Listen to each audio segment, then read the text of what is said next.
जय जय शङ्कर हर हर शङ्कर जय जय शङ्कर हर हर शङ्कर जय जय शङ्कर हर हर शङ्कर जय जय शङ्कर. அத்வைத சாதனை தெய்வத்தின் குரல் 6ஆம் பாகம். புழு குளவியாவது புழுவை குளவியாக்குவது. பிரம்மத்தையே நினைத்து கொண்டிருக்கிற காரியத்திலிருந்து அப்புறம் பிரம்மமே ஆகி காரியமில்லாமல் இருந்துவிடும் நிலை சித்திக்கும். பிரமர கீட நியாயம் என்று ஒன்று. கூட்டுப்புழு சதா சர்வகாலமும் குளவியாகணும் என்று நினைத்து கொண்டே இருக்குமாம். அந்த சதாகால நினைப்பாலேயேதான் அப்புறம் அது ரூபம் மாறி இறக்கையெல்லாம் முளைத்து கூட்டை பிளந்து கொண்டு போய் விடுகிறதாம். கீடம் என்றால் புழு, பிரமரம் குளவி. புழு நிதித்தியாசனம் பண்ணியே குளவியாவது பிரமர கீட நியாயம். அந்த மாதிரி தான் ஜீவன் பிரம்மமே நினைப்பாக தான் அதுவாக ஆகணும், இப்பவும் கூட தான் அதுதான் என்று அல்லும் பகலும் அனவரதமும் நிதித்தியசித்தால் அப்படி ஆகிவிடுகிறான் என்று ஆச்சாரியால் சொல்லியிருக்கிறார். பின் குறிப்பு: விவேக சூடாமணி 358-9, 359-60. சகுண பிரம்மத்தின் பக்கம் ஞான வழிக்காரனை திசை திருப்ப வேண்டாம் என்பதற்காக அவர் அப்படி சொல்வது. அதாவது இவனுடைய சதாகால நினைப்பின் சக்தியாலேயே ஆட்டோமேட்டிக்காக இவன் பிரம்மஸ்வரூபமாகி விடுகிறதாக கதையை முடித்திருப்பது. வாஸ்தவத்தில் அது வாய்ப்பது ஈஸ்வரானுகிரகத்தில் தான். அவன் பிரசாதமாகத்தான் ஜீவாத்மா பரமாத்மாவாக ஆவது. இது ஆச்சாரியாளுக்கு தெரியாததில்லை, நன்றாக தெரியும். எந்த காரியமும் அதுவே பலன் தராது, ஈஸ்வரன் தான் பலனை தருபவன் என்பதுதான் ஆச்சாரியால் கர்ம மீமாம்சகர்களை ஜெயிப்பதற்காக போட்ட பிரம்மாஸ்திரமே. அப்படி இருக்கும்போது நிதித்தியாச நினைப்பு காரியமே ஆட்டோமேட்டிக்காக மகா பெரிய பலனான பிரம்ம நிர்வாணத்தை தரும் அவர் நினைத்திருக்கவே மாட்டார்.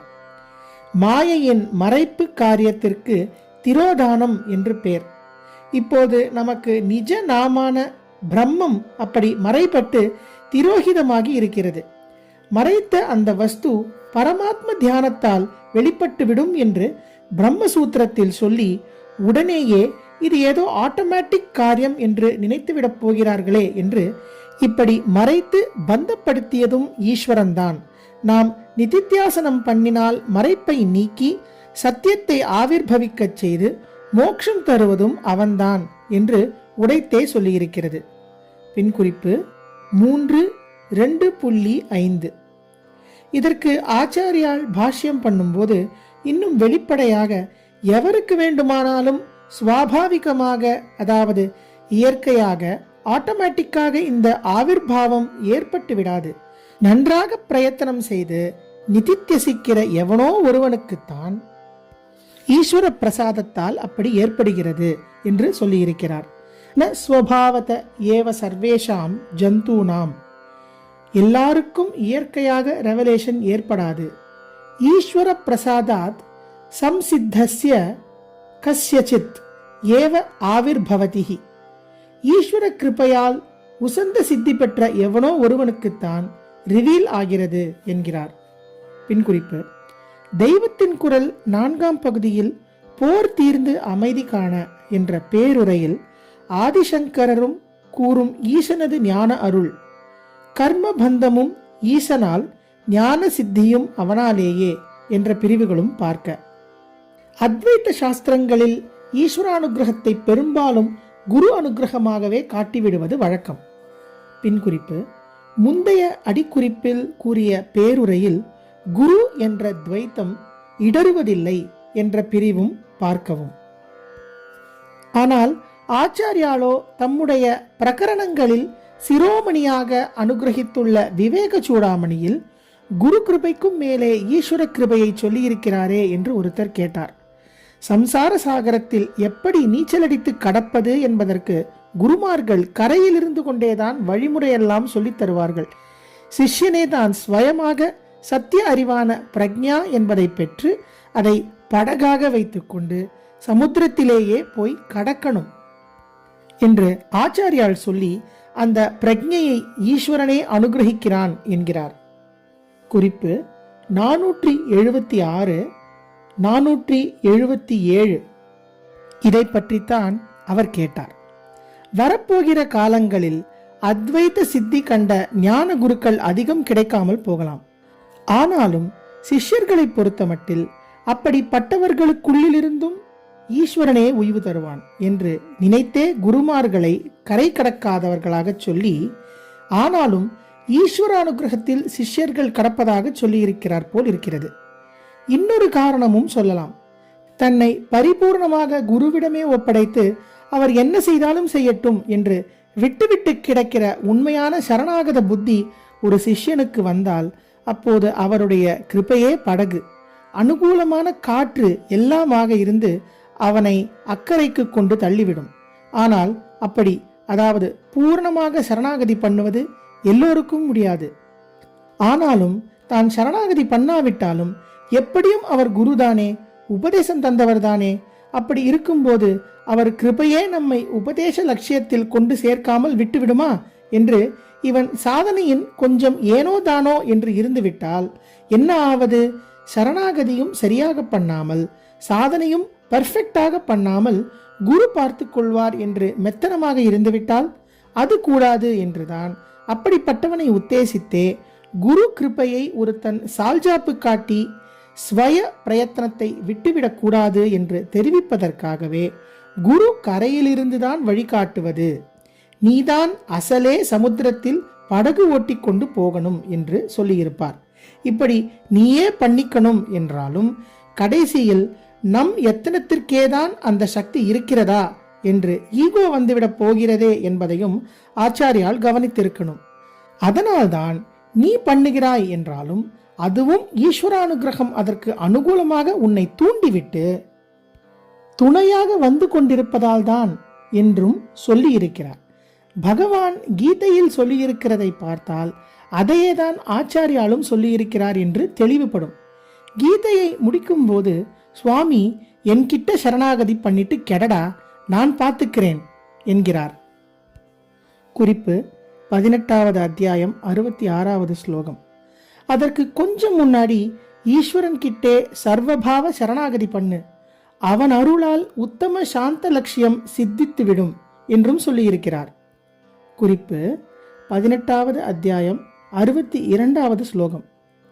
அவரே இன்னொரிடத்திலே உத்தரேத் ஆத்மனாத்மானம், தானேதான் தன்னை உயர்த்தி கொள்ள வேண்டும் என்றும் ஸ்வய முயற்சியை பெருசாக சொல்லியிருக்கிறார்.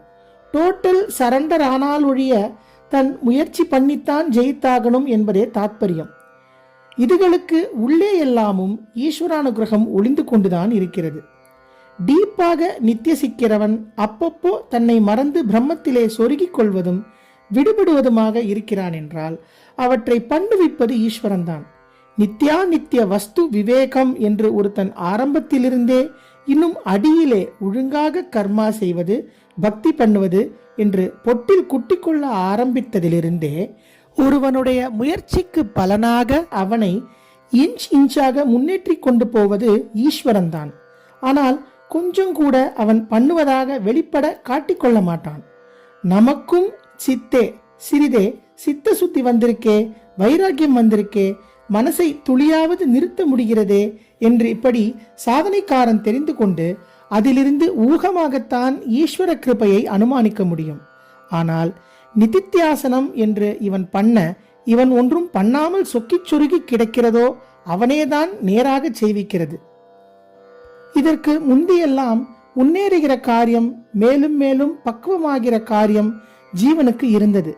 இப்போது காரியமில்லாத ஸ்திதிக்கு போக அவன் என்ன காரியம் செய்வது? அதை பற்றி நினைக்கலாமே தவிர அதாகவே ஆகிறதை ஒரு காரியமாக அவன் எப்படி பண்ண முடியும்? பரீட்சை பாஸ் பண்ணினேன் என்கிறோம். வாஸ்தவத்தில் பாஸ் நாமா பண்ணினோம்? நாம் பண்ணினது பரீட்சை எழுதினதுதான். அதை நன்றாக பண்ணினோம். ஆனால் நாமே பாஸ் போட்டுக்கொள்ள முடியுமா என்ன? பரீட்சா அதிகாரி போட்டுத்தானே அது கிடைக்கிறது. பரீட்சை எழுதுவதோடு நாம் சும்மா இருக்க வேண்டியதுதான். பாஸ் அவர்தான் போடணும். சுதந்திர யுகத்திற்கு முன் கால நடப்புப்படி சொல்கிறேன். பாஸ் போட பண்ணுவதற்காக மூட்டை நகர்த்துவதோ மிஞ்சி போனால் துப்பாக்கியை காட்டுவதோ தெரியாத காலம். காரியலோகத்திலேயே இப்படி பரீட்சை எழுதும் காரியம்தான் நம் வசம். அதற்கு பலன் பாஸ் வாங்குவதற்கு பலதாதா பரீட்சாதிகாரி என்று இருக்கிறது. காரியமில்லாமல் நின்று போகிற லோகத்திற்குள் நாம் பாஸ் பண்ண, சாதனா என்று பரீட்சையில் பாஸ் பண்ண, பலதாதாவான ஈஸ்வரனின் அனுகிரகமே மூலதனமாகவும் செய்விக்கும் கருவியாகவும் இருக்கிறது. நாம் எழுதுகிற பரீட்சையில் பாஸ் பண்ணுவது வெறுமனே ஒரு வார்த்தையாக இருக்கிறது. அதற்கப்புறம் மேலே படிப்பதில் அல்லது உத்தியோகம் பிடிப்பதில் அதற்கு வேல்யூவே தவிர அதற்கென்றே எதுவும் இல்லை. சாதனையின் அதன் முடிவான நிதித்தியாசனத்தில் பாஸ் என்பதோ அதுவே மகானுபாவமாக இருக்கிறது. அதற்கு மேலே எதுவுமே கிடையாது.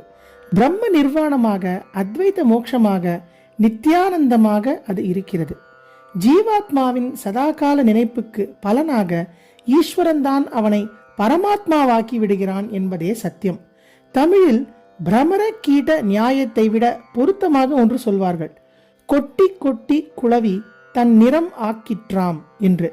புழு தானாகவே குளவியாய் ஆவதாக இல்லை. வண்டாகணும் என்று தபசிருக்கும் புழுவை ஒரு குளவியே கொட்டி கொட்டி அதையும் தன் ரூபமாக மாற்றிவிடுவதாக இந்த வசனம் காட்டுகிறது. அதே மாதிரி தான் ஈஸ்வரனே நிதித்தியசிக்கும் ஜீவாத்மாவை பண்ணுகிறான். இப்படி சொல்வதிலேயும் ஒரு வித்தியாசம். ரூப மாற்றம் பண்ணுபவன் சகுண பிரம்மமான ஈஸ்வரன். அவன் பண்ணும் ரூப மாற்றமோ அரூபமான நிர்குண பிரம்மமாக. ஜீவன் தியானிப்பதும் அப்படியாகத்தானே ஒழிய ஈஸ்வரனாகணும் என்றில்லை. ஆக உபமானமே சொல்வதற்கில்லாத விஷயமாக இது உயர்ந்து நிற்கிறது.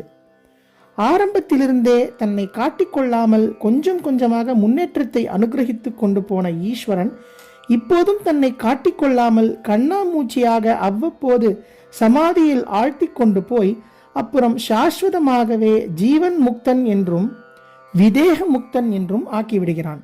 ஆனாலும் பெரிய வித்தியாசம் என்னவென்றால், முன் ஸ்டேஜ்களில் அவன் இவனுடைய சித்தத்திலேயே ஏற்படும் சுத்தி, மெருகு, நகாஸ்களுக்கு காரணபூதனாக இருந்தான். இப்போதோ இவனுடைய சித்தத்தை அழித்தே விடுகிறான். சித்தம் அழிந்த பின் இவனால் அவனை, அதாவது சகுண பிரம்மத்தை எப்படி தெரிந்து கொள்ள முடியும்? அதனால்தான் இப்போதும் ஜீவனுக்கு தெரியாத கண்ணாமூச்சியாக ஈஸ்வரனுடைய காரியம் இருக்கிறது. கண்ணுக்கு தெரியாவிட்டாலும் அதைவிட கோடி மடங்கு அத்தியந்தமாக தானும் அவனும் ஒன்றே என்பதாக நிர்குணத்தில் ஐக்கியம் பண்ணி கொண்டு விடுகிறான். ஜீவனை இல்லாமல் பண்ணுகிற ஈஸ்வரன் சகுணமான தன்னையும் இல்லாமல் பண்ணிக்கொண்டு சத்தியம், ஞானம், அனந்தம் என்றிருக்கிற பிரம்ம தத்துவம் மட்டுமே பிரகாசித்துக் கொண்டிருக்க செய்கிறான்.